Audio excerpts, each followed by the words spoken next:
I don't even know where to start. There's so much. Beyonce's tour has ended. It has broken records. There's going to be a film. There's so much. So, welcome to my channel. My name is Kelly, but you can call me Kel. Let's get into it. I know I have talked about Beyonce before. I know I have talked about how she has inspired me before, but things have changed now. She has inspired me even more. I have seen her perform live, which I had never done before. For this video, I stopped and I thought about, why do I really love Beyonce? Why do I love this artist? And to some degree, this person. And I realized that I had more reasons that I was even thinking about. When I first was introduced to Beyonce, I just thought she had an amazing voice. Obviously, she has amazing vocal range, vocal control, and has only gotten better over time.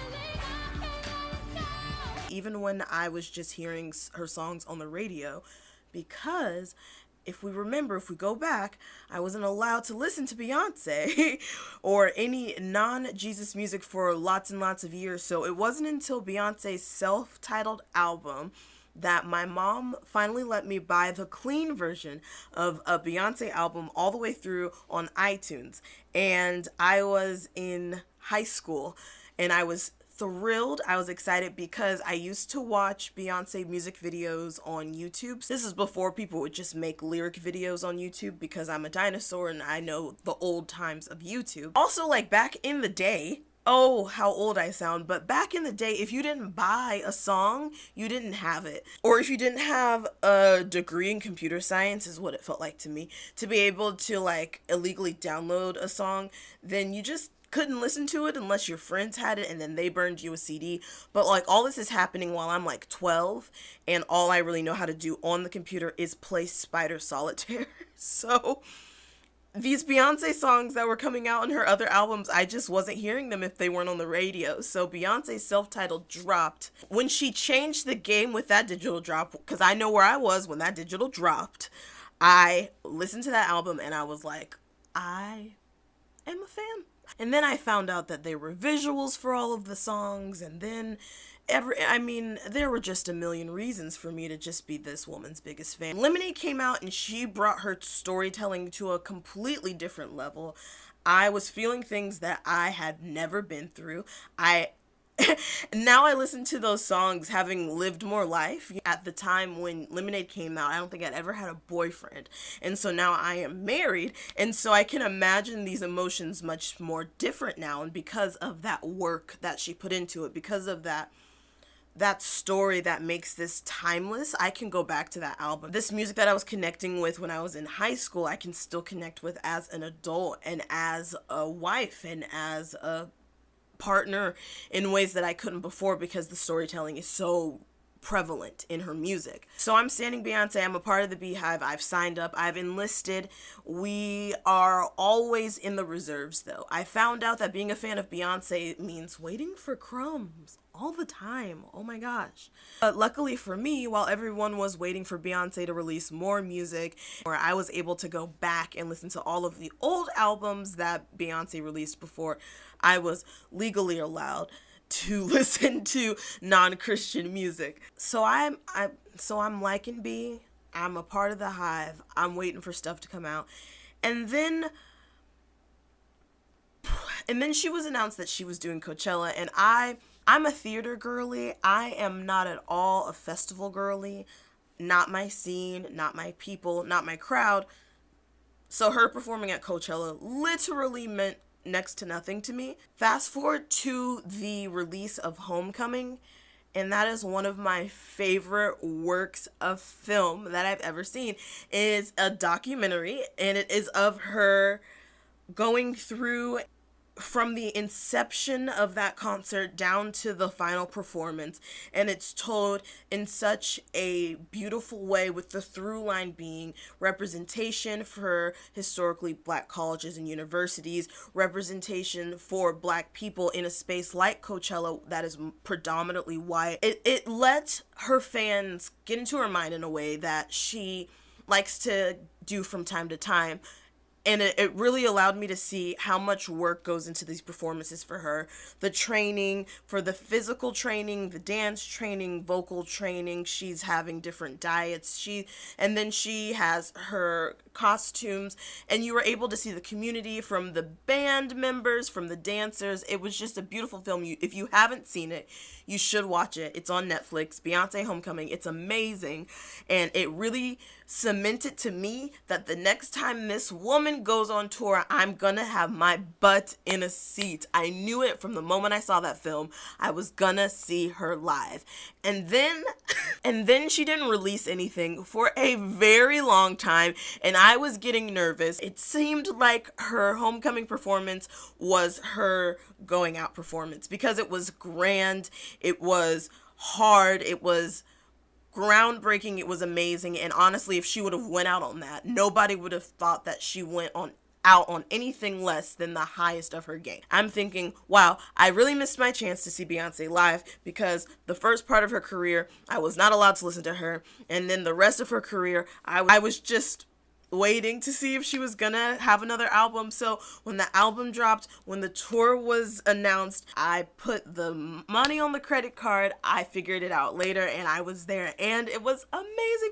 Worth every single penny, worth every hour of sleep I lost, worth every minute of stressing over what I was gonna wear.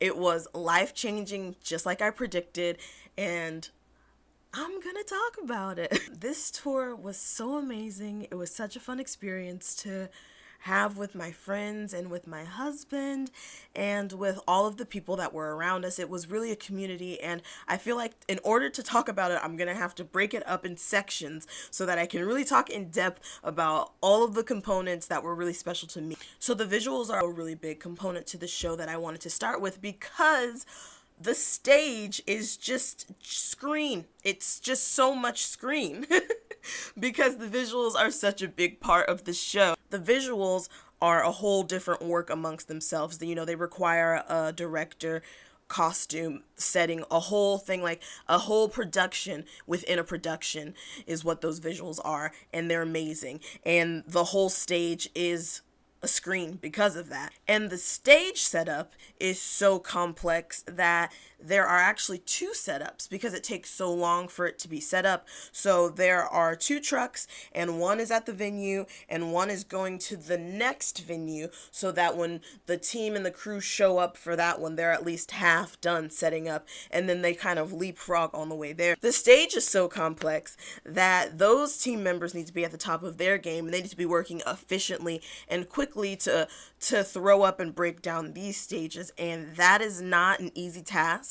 It's a lot of work, and it takes a lot of manpower to put on these shows. The stage setup is unique not only in the screens but also in the layout, because it's like a runway that she walks down, because it's also a fashion show. Beyonce has worn designer labels this entire tour, to the point where what she was wearing became news. These are thousands and thousands of dollars worth of outfits that she is just bopping around, sweating in, running in. Jewelry, Tiffany shades. It's fashion. It's gross how fabulous it is. It is just, it's astounding. It's a stunt. I'm not even a fashion girly, but I cannot do anything but respect the looks. She looked amazing, and it was just another element of the show that was worth talking about, because Beyonce was on that stage dressing up and down, and she was not the only one, because me and my girlies were also dressed very nice. We looked so good, and one of the best parts of the Renaissance tour was not only Beyonce's fashion, but the fashion of the audience. It was a whole vibe. Even for Beyonce's birthday show, she specifically requested that the audience came dressed in chrome. This show was in LA, so you're seeing hundreds of celebrities dressed in chrome. posting on their Instagrams. You're seeing thousands of fans dressed in chrome. It was fashion for everyone. When you just have a reason to dress up, reason to put some effort into your appearance as a group of people, and just know that you're a part of something really, really fun, is really, really fun. Being in the audience for Beyonce's show felt like being a part of a little community. And I use the word little very lightly because these are sold out stadiums, but you're a part of this community for these next 3 hours. I'm not going to worry about work. I'm not going to think about what I have to do tomorrow. I'm not going to wish my waist was thinner. I'm not going to wish my hair was longer. I'm just going to sing these songs. I'm going to listen to this performance. I'm going to watch these dancers, and I'm going to enjoy my time with people around me who are doing the same exact thing. It's beautiful. Concerts are beautiful because they are a place of community. And this concert was so beautiful because it was dedicated to a really marginalized community. And when people come together, you'll be surprised what they can accomplish. Sometimes the accomplishment is big. Sometimes the accomplishment is just staying quiet for 10 seconds straight. Because after some shows, I don't know. After the European leg of the tour, the mute challenge began. If you don't know what the mute challenge is, there's a section of Beyonce's song Energy where she says everybody on mute, but in her performance, she actually leaves out, like she actually goes a cappella, drops the music, everybody stops talking. And so the point is that the whole stadium is supposed to be silent. All of a sudden, this became a challenge. Cities are competing against each other. People are calling each other bitches in the pit. It became a whole to-do, and I don't know if I feel good or bad about it, but I felt like it needed to be mentioned in the video. My mute challenge at my concerts both were horrible. I don't know where the people are, where people are being quiet, but they weren't by me.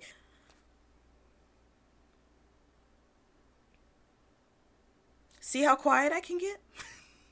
And that's kind of, I guess, me flexing on the people who were in my section because they simply did not have the wherewithal to be able to do as I just did and shut the fuck. Not to focus too much on the 10 or 15 seconds where there was no music playing. The music in this concert was really, really good. And I know that is an understatement. It's going to take me a while to find the proper words to it. I'm going to be really, really honest. While I am a huge fan of Beyonce and I really do like this album, I was unsure how I was going to feel about this concert because this is not my genre of music. I don't know much about techno. I don't know anything about electronic dance.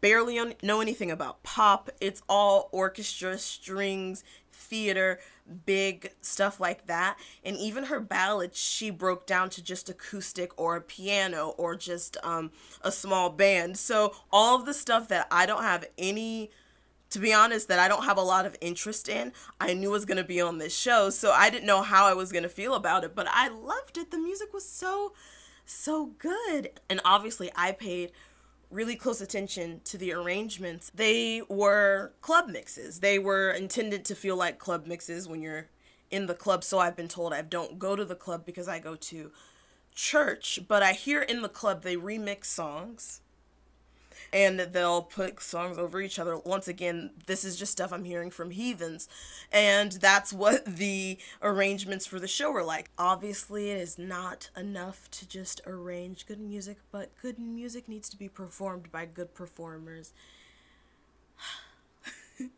And this was the part that I was honestly most excited about going into this concert, was to see her band, to see her performers, to see her musicians play. And oh my God, they did not disappoint. My favorite musician by far was her trumpet player.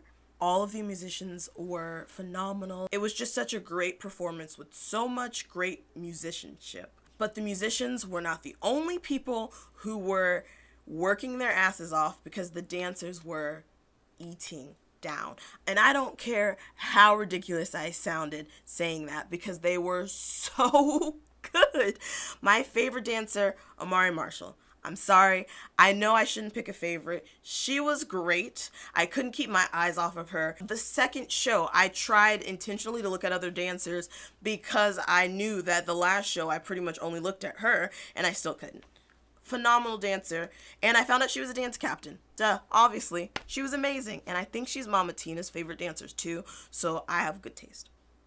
If I had to pick a second favorite dancer, which no one's making me, but I have to for this segue, it would be Blue Ivy.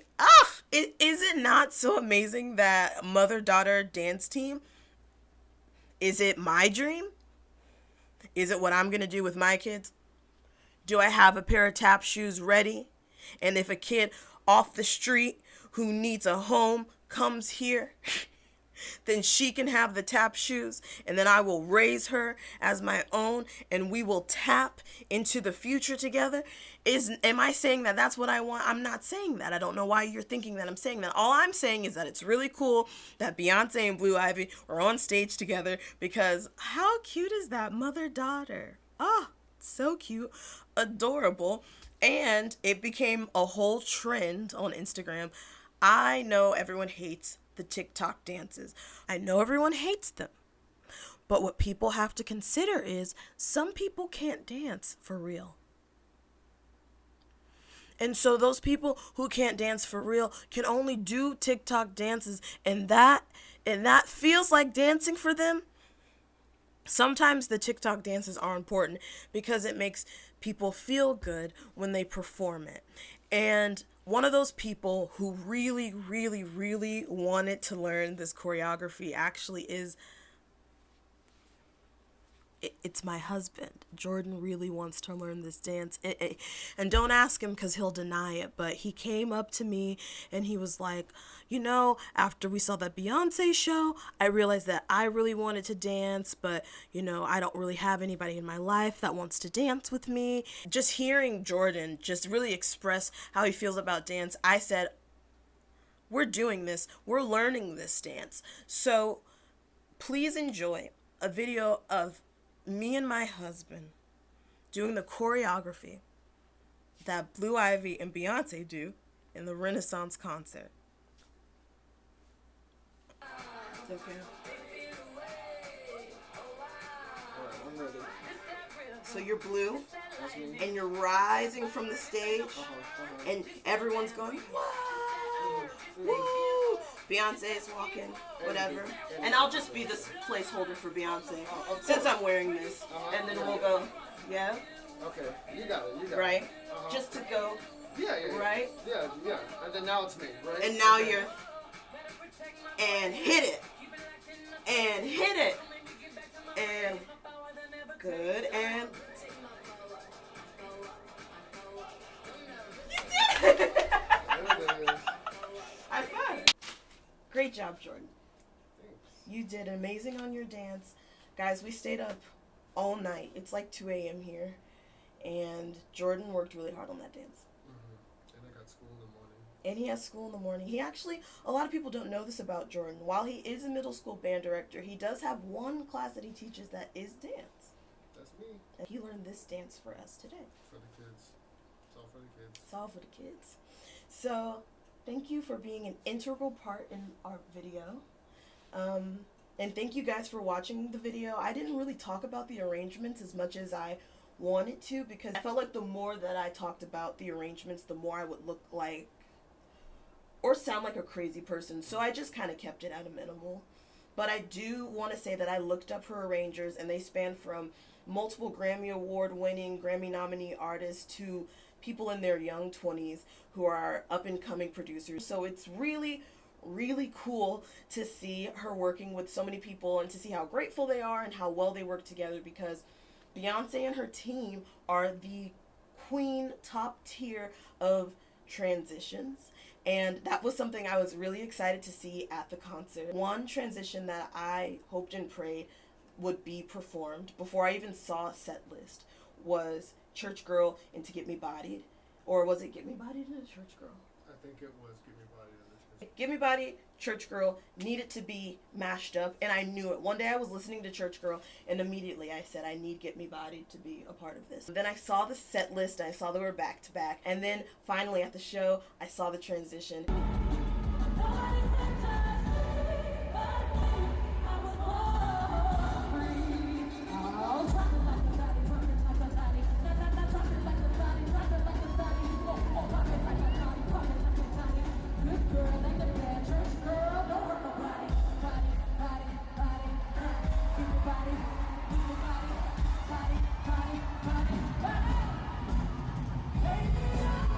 One of my favorite transitions in the whole show, and it's kind of special to me because I thought of it in this little noggin right here.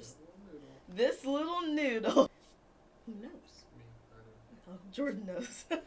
I mean, after all, I made this video just because I convinced my brain that seeing Beyonce live would change my life, and I was 100% right. So I hope that you are telling your brain that you are the visuals, baby. Bye.